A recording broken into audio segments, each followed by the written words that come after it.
experts, as we walk into trade this morning, the SGX is indicating, or GIFT Nifty is indicating, that we could be in for a start. Maybe a bit of a noise here and there, but that's about it.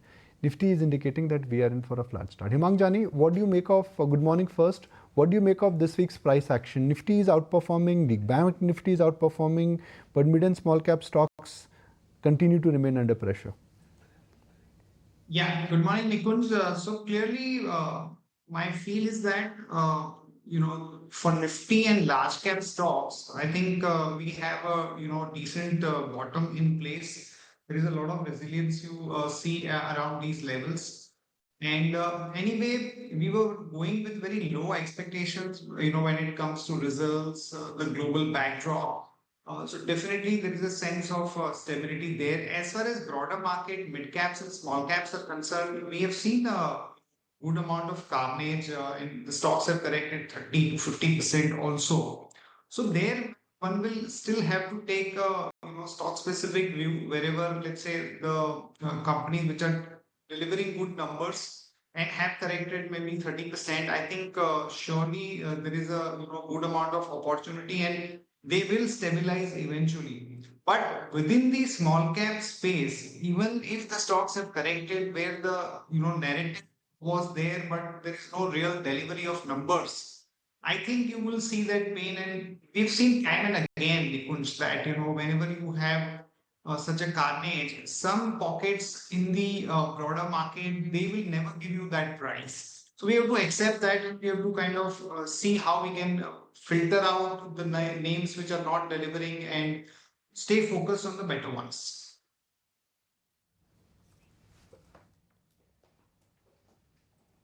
Okay, let's go to Snehi now for some stocks which are in news. Well, yes, lots of stocks to watch out for in today's trading session. First up, let's talk about some earnings that trickled in post-market hours yesterday. Overall, it's seeming to be a good set of numbers for Blue Star because net profit has come in at 132.5 crore rupees compared to 100.5 crores, which is up roughly 32% on a year-on-year basis. Good set coming in from Raymond. Brigade also very good set of numbers for quarter 3. Pre-sales have gone up by 63% on a year-on-year basis. Jindal Stainless, however, inline set of numbers coming in because the net profit has seen a slight bit of a decline of 5.3% on a year-on-year basis. On the flip side, what did not do well in quarter 3 was Voltas as well as JK Paper. Weak set of numbers coming in for both of these companies. For Voltas, the lower unitary cooling product margin has led to an overall miss, and also increase in competition is something that's not helping the stock right now. And JK Paper also weak set of numbers coming in. The net profit has slipped by an entire 72.4%, a whole of 72%. So that's a big drop coming in JK Paper's net profit. But moving away from earnings, some other stocks in focus on the back of individual news flows would be Granules would be one to watch out for because the company's facility in Visakhapatnam has received the EU GMP, which is the Good Manufacturing Practices certification for its API and finished dosages after November audit by the Hungarian Health Authority. And this unit manufactures oncology as well as non-oncology products. So moving on then, Whirlpool India will be in focus because the parent Whirlpool Corporation has announced its intention to bring down its ownership in Whirlpool India to approximately 20% by mid to late 2025 by way of one or more market sales. And just remember that the parent as of now in Whirlpool India holds a 51% stake, which they are now talking about bringing down to 20%. And lastly, watch out for sugar stocks in today's trade. The likes of Praj Industries, Balrampur Chini and a few more could be in focus because the centre has hiked ethanol procurement prices. So on the back of this, sugar stocks could be in focus. So watch out for all of these stocks in today's trading session. Right, Snehi, we leave it at that, and lots of earnings as well to digest. Hemang, hi, morning. What's been your analysis on Bajaj Finance? And I think the debate is not about whether this is a structurally good story or not. I think it's more about whether you find the valuations currently attractive or not, because the brokerage fraternity as well is pretty divided on the numbers. Yeah, good morning, Aisha. I think, after a long gap, we are seeing a decent bounce back, when it comes to Bajaj Finance on the stock price front, as well as when you see the quarterly numbers. I think on most of the parameters, the numbers have been good. And what really stood out for me is that, in terms of NIMs, where the entire system is struggling with, the liquidity and growth, here is a company which is able to deliver both growth, asset quality, NIMs, and the highest ever client acquisition that they've done. So I don't think that while valuations will remain a bit elevated for a name like this, but surely I think the company should outperform the market at least over the medium term time frame. Okay. 6 points higher. I don't think there's anything large which could be called as a trend per se, but the FI/FNO data yesterday was encouraging. Naresh, break that data for us. There is leadership in banks. There is a bit of a short covering which happened on Tuesday, decent built up on Wednesday. Today's FNO expiry. What is in store for the index for next 4 days? Is there a budget trade, Naresh? So we've seen the number of contracts go down, but the contract say goes from 25 to 75. So there is a lot of adjustment to be done. But what we are seeing is slowly and steadily over the last 3-4 sessions, even if we try to adjust that, the net short positions are not building up. We've started seeing the biggest part is 30-35% of the index continues to be banks and financials. And over there, we've started seeing a base being formed. We've seen a lot of names which were sideways starting to take leadership. So you have Kotak Bank, you have HDFC Bank, which is not correcting beyond the 1600, 1650 mark. You have ICICI Bank forming a base. So structurally, going forward, it could be banks which could again make a bounce back. And if they start trending up, even NBFCs have started holding up in the current correction. So overall, banks are holding up. You have IT, which has been sideways. Not really sharply correcting, although momentum is not as great as it should be. So overall, we are seeing a lot of large cap baskets looking interesting. Reliance is already down 20-25% from the top. So you have even FMCG down 20-25% from the top. So in this area, we build up for a consolidation. The trend may not get sharper. We will get into this range bound move. So for a medium term perspective, 24,500, 24,800 would be tough to cross without the leadership of banking and any other names. Kunal, what's it looking like for Bajaj Finance? Around 7,700. Are you getting buy indicators? Yeah, I think the stock is still very strong. In fact, it's one of the strongest name, Bajaj Finance, and if I can probably add even Finserv to that list. What's very interesting about the charts for Bajaj Finance, I think yesterday or day before, we had a technical crossover. We call it as the golden crossover, where the 50 DMA has crossed above the 200-day moving average. Now that's a very rare phenomena because, for example, in the market where we are right now, the Nifty is actually showing a reversal crossover where the 50 DMA is broken below the 200-day moving average. But here is where a stock from the large cap name, a Nifty 50 stock, which is actually given a golden crossover. So that itself tells you the distinct feature for the charts of Bajaj Finance as compared to the rest of the market, and especially with the benchmark indices. The volumes in the last 2 days have been on an extremely strong footing.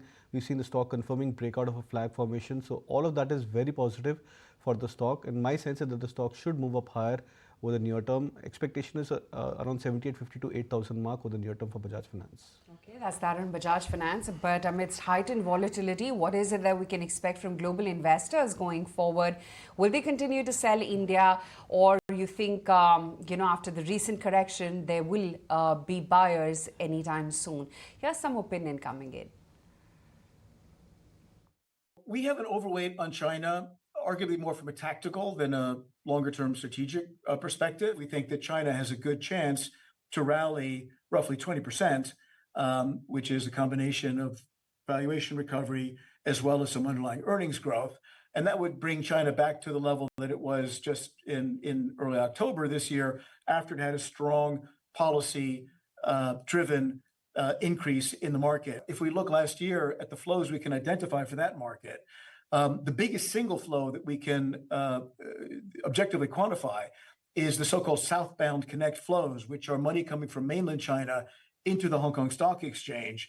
And that was $106 billion last year, a pretty chunky amount. Well, all the evidence we had was that foreigners were pretty cautious and were generally net sellers last year. It's not just India. It's a point is selling has been happening in a broader emerging market sense. It's FIIs in general buying more US or Americas versus the rest of the world. Our discussion with FIIs does suggest that they still are looking for bottom-up opportunities, looking for trades around the budget. So it's not that a one-way street of them wanting to sell in a way. Naresh, we saw a big comeback in consumer tech yesterday, big comeback in mid-cap IT yesterday, big comeback in financials yesterday. Groups which in a sense have mattered to the market, Naresh, made a comeback. Which is the strongest group which is looking interesting? Mid-cap IT, consumer tech, or perhaps these financial inclusion themes? So, out of these names, first, I would be careful on the consumer tech side. We'll wait it out. Same way in mid-cap IT, for the fact that mid-cap IT names have done way better than the large-cap IT. And over the last 1 to 2 years, the returns have been phenomenal. So that is where one needs to take a pause. So the space which looks interesting, same way capital market beneficiaries have been the best performing sector in the last 1 year. And even in the recovery which we saw from November, they ended up making new highs. So the sector which really looks interesting is banking and financials. Whether it is NBFCs or housing finance companies, gold finance, or even the large cap banks. Because what we've seen is large cap banks, the returns for the last 3 to 5 years are very low compared to the indices, as well as in some cases, there is no return at all. Something like, say, a large bank, which was IndusInd Bank, it is still 30-40% lower than where it was in pre-COVID. Then even the PSU banks, so if you look at the mid-cap, small-cap PSU banks, they're still down 30-40% from the highs made in the last 1 year. And this basket as such has underperformed for a long time and now starting to make a base, and it continues to remain 30-35% of the Nifty. So that remains the most important cog in the wheel. So out here, I would expect banking and financials is where the risk reward is interesting. Okay, banking and financials, that really seems to be the consensus trade out there.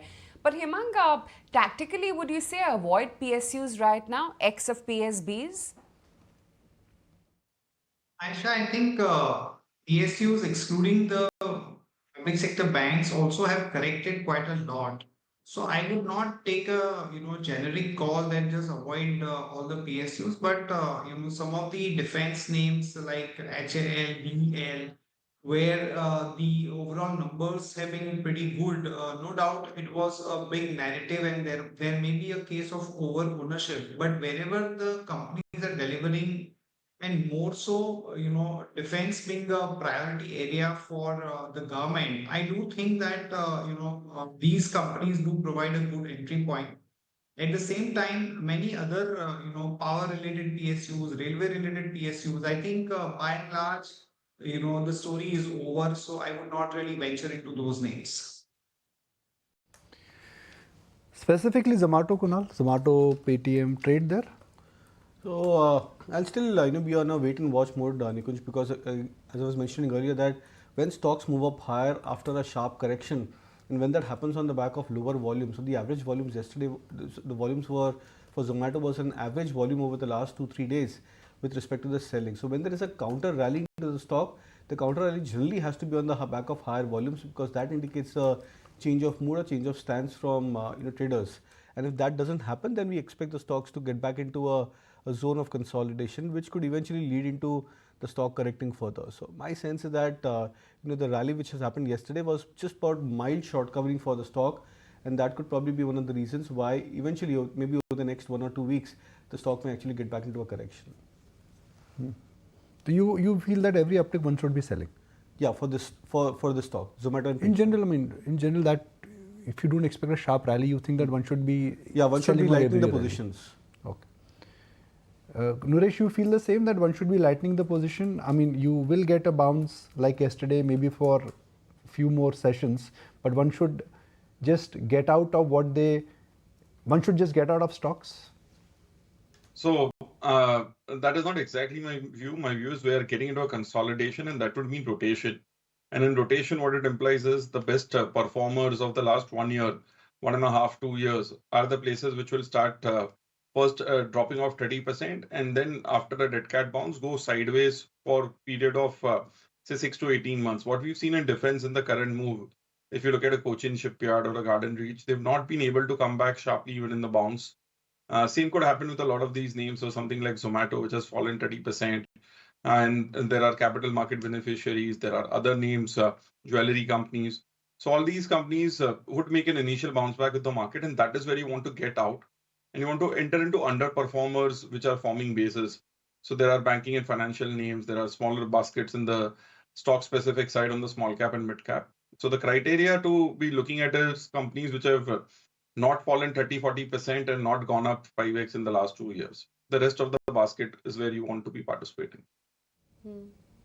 Right. Hemang, how would you analyze the recent correction which is playing out in some of these urban consumption plays, Zomato, Swiggy, Trent, etc.? Would you be a buyer here? Or do you think the market is going to go back to a completely different theme when it does see an across-the-board recovery? Aisha, the correction across these names has been sharp, and most importantly, market was a bit disappointed for the fact that on the quick commerce side, the management commentary was not sounding that great in terms of profitability, and the investment has been huge. But I think wherever a theme is growing, if you continue to see a 20-25% kind of a growth in quick commerce, which is likely to be the case, people would want to participate at some point. Now, at what point you enter into it, one can debate because these are high, beta stocks. But I don't think for some of the platform companies, the story is over. I think maybe it's a bit of a cool off which was required. There is a massive selling by the FIs which were holding some of these names. But I do think that these are from a, let's say, 6 months, 12 months kind of perspective, very interesting themes. And particularly Zomato and Swiggy are the names that I would be comfortable buying into around current levels. I want to check in on the sugar names as well, given that the centre has hiked the ethanol procurement prices once again. Naresh, what's looking good on the charts, and would you stick by with the Balrampur? So apart from Balrampur, a lot of names have actually corrected quite a lot. So in this basket, as of now, it's tough to take a call because of the correction. Would wait for some base being formed in the names. Many names have corrected almost 40-50% from the top as well. And the whole momentum is taken out. And being a cyclical, it after such a correction, it could take some more time. So just was looking at a chart like Dhampur Sugars, Dhampur Bio. They've all corrected 50% from the top or even more. So in this cases, would wait out, not buy on the first rally as such. Okay, cement has done well. And Kunal, let's actually look at cement stocks this year. And I can see a sliver of outperformance, not in all, but at least some of them. Ramco has done well. I think there is a bit of outperformance, which is that Ultratech. When I say outperformance, it is relative. Everything is down, so obviously cuts would be there. Ultratech is flat, actually. Am I right in saying this? Cement is outperforming? Grasim. It is showing leadership. I'm not sure leadership is the right word, Nikunj, because frankly these stocks have been huge underperformers, and it's just that these stocks have not participated in this leg of the market correction in the same manner as compared to where they were lacking over the last leg of the trend. But your observations are right that names like Ultratech Cement, for example, I think that's a stock which has done remarkably well over the last 1 year, 2 years consistently, and in this leg of the market mood also, the stock has crossed back about the 10,000 mark. So there was this zone where the stock was on the verge of breaking below the 10,000 levels, but it's now recovered almost 10%, 15% higher from those 10,000, 10,200 as a base. Same is the case with the other cement stocks. I was looking at the charts for ECC, Ambuja, even those stocks which have been underperformance in the last 2-3 years. So when you look at their charts for last 2-3 years, these stocks have actually been more range bound, and the range has been about 15% to 20% broadly into these stocks. So these stocks had come back to the lower end of the range, and now that's why the risk reward could be a bit attractive. Right. Hemang, what is it that you're making of the commentary coming in from both Maruti and Tata Motors? And alarming as it may be, because, Maruti is flagging off that demand trends are remaining subdued and that the lower end vehicle continues to underperform. So clearly, the bottom of the pyramid is where there is a slowdown. We've seen the commentary and the numbers trickling in from pretty much across the board, even FMCG players. And Tata Motors, which has sort of raised global slowdown concerns as well. They're saying that there are demand concerns in China and Europe which persist. Aisha, Maruti, I think the numbers were in line or maybe slightly better than the street expectations. And while for the smaller variants and hatchbacks, there may be a bit of an issue, but at some point that also will stabilize. The launch of the e-Vitara and few EV models would actually drive the growth. So Maruti to me looks like a steady bet at this point. Maybe the upside may not be very significant given the fact that the triggers to really spur a big growth are missing. But if one is really looking at a stable return, Maruti would be a good stock to be in. Tata Motor, clearly the quarterly numbers have been disappointing. While the outlook may be a little better, but I do think that having seen a big about 30-35% kind of a cut, the valuations being attractive. Typically, these are the scenarios where we able to enter Tata Motor from a, let's say, 6 months, 12-month perspective. Near term, maybe a bit of a challenge, but I do think that the risk return for Tata Motor at current level is quite attractive. Okay. In the pre-open session, it would be interesting to see how actually some of the consumer tech stocks move, how Tata Motors it moves. I mean, now the cycle is on the down, and stocks like Tata Motors, they start coming back when there's optimism in the market, when markets are not looking back but markets are looking forward. When I say markets are not looking back, right now everyone is assessing what companies have delivered rather than what companies would deliver. So a lot of this hope trades that starts coming back when there's stability in the market, and that is my limited point here, that look at what you know, what has been declared, what has been indicated, what has been established. Go for facts rather than assumptions. I think we are in that market. And Hemang, I think I'm just purely speaking what I've learned over the years, that when markets are in this kind of a zone, go with facts rather than assumptions. Assumptions may be right, but facts give you margin of safety, which assumptions don't. Yeah, I think wherever the companies are delivering and their stock prices have corrected. Let's say I'll give you a few examples. You have names like Trent, Dixon, Polycare. These are the companies which have, or generally the company's delivery has been good. So even while we debate whether the valuations are right or no, wherever the companies are performing well and there is a certain amount of comfort about the business model, I do think that eventually the market will reward the investors in these pockets. So you should surely look out for the companies which are delivering in the difficult market environment across the spectrum. It could be banks, it could be auto, it could be consumer tech companies, so on and so forth. Okay, that's the take coming in on some of these names which are, or rather have corrected quite a fair bit from their 52-week peaks and can be good buys. Just looking at some of the other stocks which are going to be in focus this morning. We've talked about Bajaj Finance and Tata Motors along with Maruti. That's going to see the top earnings reactions. But other than that, for Blue Star as well, the revenue and PAT have come in line. The margins are above the poll estimates. So look out for what this stock does. There's Whirlpool, wherein the parent, that's Whirlpool Corp, is going to bring down the stake to further 20% by mid or end 2025. So that's going to weigh in heavy perhaps on Whirlpool. That's the Indian listed entity. So look out for what that stock as well does.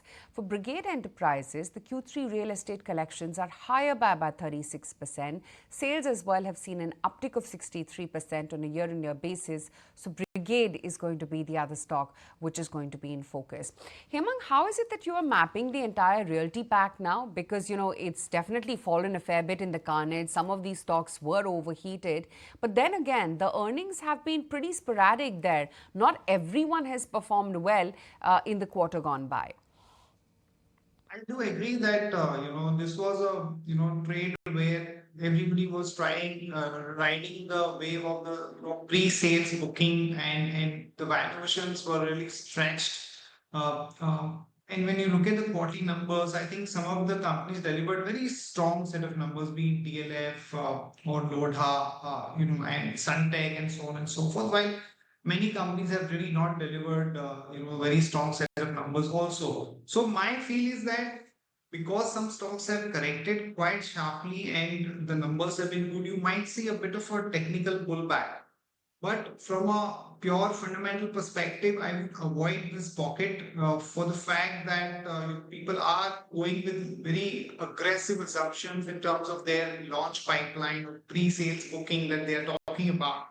So the moment you see a bit of a slowdown over there is going to be big de-rating that one can really look at. So not too positive on the space as such. Oberoi is a case in point, right?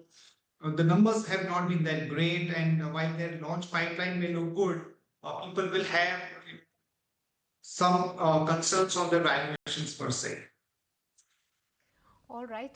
With this, Hemang, would like to thank you for taking the time out and speaking with us. I appreciate your take on the markets. But with this, viewers, let's move on and let's start taking the mid-cap ideas from both of our